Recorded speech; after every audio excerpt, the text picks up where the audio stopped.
ചേട്ടാ ആ ചേട്ടാ ആ പറഞ്ഞോ. ഈ അനീഷിന്റെ വീട് ഏതാ? ഇവിടെ ഒരുപാട് അനീഷുമാരുണ്ട്. അഡ്രസ്സ് വല്ലതും കയ്യിലുണ്ടോ? ഈ വട്ടമ്പലത്തിലെ അനീഷ്. ഓ, മൊബൈൽ കട നടത്തണേ. ആ ഈ വഴിക്ക് നേരെ പോയാൽ മതി. വലത്തേക്ക് തിരിഞ്ഞിട്ട് രണ്ടാമത്തെ വീടാണ് അനീഷിന്റെ വീട്. ഓക്കെ ഏട്ടാ, താങ്ക് യു. ആ, എല്ലാരും ഇപ്പൊ ഓൺലൈൻ ഫുഡായി. എന്താ അല്ലേ?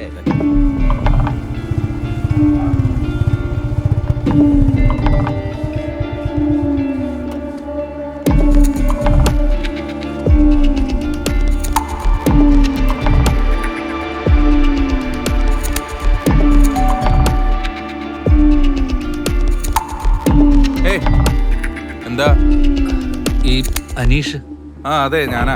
ഈ 7736655901 തന്റെ നമ്പറല്ലേ? ആ എൻ്റെ നമ്പറാ. ഞാൻ ഒന്നും ഓർഡർ ചെയ്തിട്ടില്ലല്ലോ. അപ്പൊ ഇത് ആര് ഓർഡർ ചെയ്തതാ? എന്താ ആരാ മോനെ ഇത്? ഒന്നുമില്ല അമ്മേ, പഴയ ഫ്രണ്ട്സാ. കുറച്ച് നാളായി കണ്ടിട്ട്. ബാ പാടെ നമുക്ക് അവിടെ പോയി സംസാരിക്കാം. ബാ. നീ ഇത് എപ്പെട്ടായിരുന്നു? വീട്ടിൽ വന്നിട്ടാണ് ഇങ്ങനെയൊക്കെ പറയണേ. നമുക്ക് സംസാരിക്കാം, അവിടെ പോയി സംസാരിക്കാം.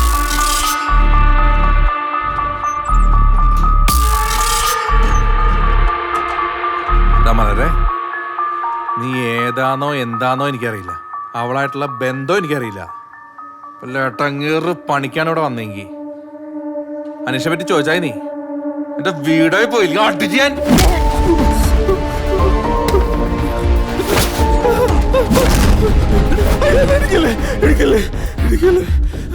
ഞാനല്ല ചേട്ടാ ചെയ്ത്.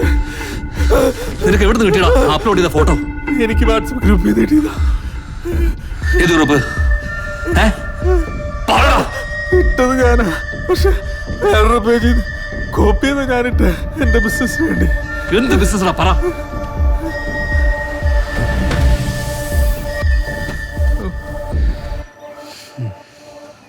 ഇനി പറഞ്ഞോ. എനിക്കൊരു വാട്സപ്പ് ഗ്രൂപ്പ് ഉണ്ട്.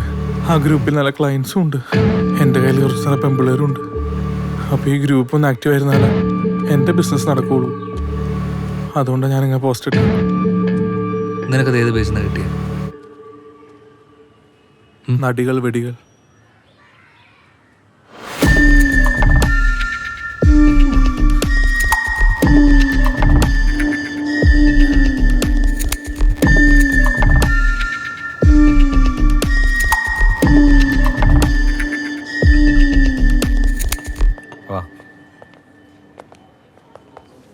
നീ ടെൻഷൻ അടിച്ചിട്ട് കാര്യമൊന്നുമില്ല. ഇതറിഞ്ഞോണ്ട പോയി അവനെ തല്ലാൻ നീ ആരാണ്? ഗുണ്ടയോ? ഡീറ്റെയിൽസ് എടുത്ത് തന്നാ എന്നെ വേണം ആദ്യം അടിക്കാൻ. പിന്നെ ഞാൻ എന്ത് ചെയ്യണമെന്നാ ചേട്ടനീ പറയുന്നത്? അവനൊക്കെ രണ്ടെണ്ണം കിട്ടിയാലേ പഠിക്കുള്ളൂ. കേട്ടോ, അതിനാണ് ഇവിടെ പോലീസ് ഉള്ളത്. അവൻ നിന്റെ പേര് കൊണ്ടൊരു കേസ് കൊടുത്തിരുന്ന നീ എന്ത് ചെയ്തേനെ? പോലീസ് സ്റ്റേഷൻ, കോടതി എന്നൊക്കെ പറഞ്ഞ് പിന്നെ കയറി ഇറങ്ങി നടക്കണ്ടേ? ആരുണ്ട് ഇതിനൊക്കെ കൂടെ? ചേട്ടൻ എന്താ മനസ്സിലാക്കാത്തെ? ഞാൻ ഉറങ്ങിയിട്ട് ദിവസങ്ങളായി. ജീവിതത്തിൽ സന്തോഷം നിന്ന് അറിഞ്ഞു തുടങ്ങിയിട്ടുണ്ടായിരുന്നുള്ളൂ. അതിൻ്റെ ഇടയിലായി. എടാ, ഞാൻ പറഞ്ഞതൊക്കെ നിന്നോടുള്ള സ്നേഹം കൊണ്ട് പറഞ്ഞതാ. ഒരു കാര്യം ചെയ്യാം, നാളെ ആ സക്രിയെ പോയി നേരിട്ട് കാണാം. ഏയ്, അത് വേണ്ട. അങ്ങനെ കഴിഞ്ഞാൽ അവളറിയും. പോലീസ് കംപ്ലൈന്റ് ഒന്നും വേണ്ട. എടാ, ഒഫീഷ്യലി അല്ല, അതല്ലാതെ നേരിട്ടൊന്ന് സംസാരിച്ച് നോക്കാം. വേറെ എന്തെങ്കിലും വഴിയുണ്ട് അയാൾ പറഞ്ഞു തരുമല്ലോ.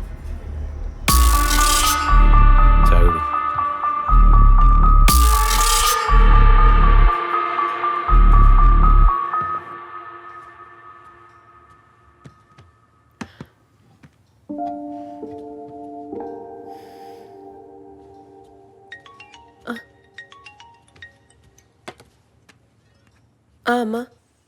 ആ മോളെ, നിന്റെ കണ്ണുമുഖം എന്താടി വീങ്ങിയിരിക്കുന്നേ?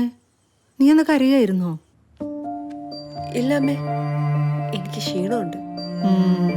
ഈ സമയത്തെ മരുന്ന് മാത്രം കഴിച്ചാ പോരാ, നല്ല പോലെ ഭക്ഷണം കഴിക്കണം. മോള് വിനോദിനോട് പറഞ്ഞിട്ട് 2 ആഴ്ച ഇവിടെ വന്നിട്ട്. നിങ്ങൾ തമ്മിൽ എന്തെങ്കിലും പ്രശ്നമുണ്ടോ? ഇല്ല അമ്മേ, ഒരു പ്രശ്നമില്ല.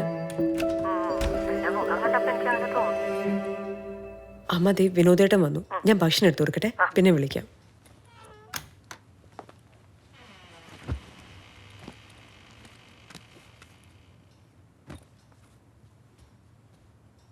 ഇതെന്താ ഇരുന്ന് കളഞ്ഞ്? വാ, ഞാൻ ഫുഡ് എടുത്തു വെച്ചിട്ടുണ്ട്, എന്നാ കഴിക്കാം. ഇല്ല, ഞാൻ കഴിച്ചു. കഴിച്ചോ? ജോയിച്ചതിൻ്റെ ചെറിയൊരു പാർട്ടി ഉണ്ടായിരുന്നു, അപ്പോൾ അവിടുന്ന് കഴിച്ചു. ഒന്ന് വിളിച്ച് പറയായിരുന്നു. ഒരു കാര്യം ചെയ്ത് നീ കഴിച്ചോ, എന്നിട്ട് കിടന്നു. എനിക്കൊന്ന് 2 കോൾ ചെയ്യാനുണ്ട്.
നിങ്ങൾ ഈ പറഞ്ഞ കാര്യം വെച്ച് കേസെടുത്തുകൊണ്ട് വലിയ കാര്യമുണ്ടെന്ന് എനിക്ക് തോന്നുന്നില്ല.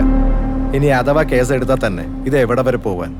അല്ല സാർ, അപ്പൊ ഇതിനെതിരെ നമുക്ക് ഒന്നും ചെയ്യാൻ പറ്റില്ലേ? നമുക്ക് വേണമെങ്കിൽ ആ പേജ് റിമൂവ് ചെയ്യാം. പക്ഷെ വിത്തിൻ 24 hours അവർ അതേ പേജ് വേറൊരു ഡൊമൈൻ വെച്ച് അപ്ലോഡ് ചെയ്യും. നമുക്ക് ചെയ്യാൻ കഴിയുന്ന ഇതൊക്കെയാണ്. പൂർണ്ണമായൊരു തുടച്ചു നീക്കം സാധ്യമല്ല. ഇങ്ങനെയുള്ള 100,000 കേസുകളാണ് ഓരോ ദിവസവും റിപ്പോർട്ട് ചെയ്യപ്പെടുന്നത്. സൈബർ സെല്ലിനെ സംബന്ധിച്ച് it's just a common thing. എനിക്കങ്ങനെയല്ല സാർ. എൻ്റെ ഭാര്യ പ്രഗ്നൻ്റ് ആണ്. 3 വർഷത്തെ കാത്തിരിപ്പാണ് സാർ.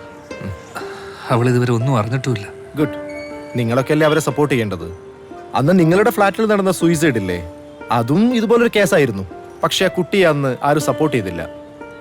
പിന്നെ ഈ കേസ്, അതെന്നാൽ കഴിയുന്ന വിധം ഞാൻ അന്വേഷിക്കും. പക്ഷെ ഒരു കാര്യം ഞാൻ പറയാം വിനോദ്, ഇതിന് പിന്നിൽ നിങ്ങളെ നന്നായി അറിയാവുന്ന ഒരാളാണ്. ഒരു സംശയവും വേണ്ട.